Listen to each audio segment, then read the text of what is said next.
बैठा हो मारन दे मोला भिया घोरी मंत्राला चटिया मटिया खटिया मरी मसान सटिया घर के पानी घर के कलेश टूटे सारे तन के पेश नजर देख बैरी के जर्जर करे छाती अघोरी बाबा के नाम में वो कटे परेशानी कभू आवे न अब तोर तन बन में विधा हमर अघोरी के नाम है सीधा हाथ दोनों जोड़ के कर दो विधा।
स्नेम नहीं बना रे अब न मोला वो मंत्र मारेल पर ही।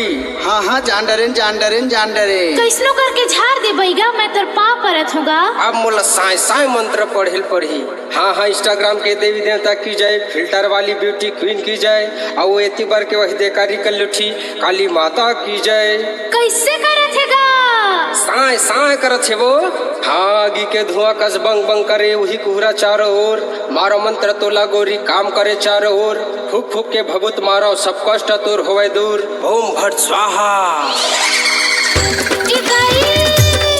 मोरे आले आते सुनामी वो मोरी चलते मंतरा कोने करके पे मोला बुलाए रे मैं बवंडर हावो भैया कन्या मोर पीरा जाती जंगिया मदरद हाथ की आवरनी दिखे मोला शरीर गरम मोमा छपीरा। मोरे आले आते सुनामी वो मोरी चलते मंतरा कोने करके पे मोला बुलाए रे मैं बवंडर हावो भैया।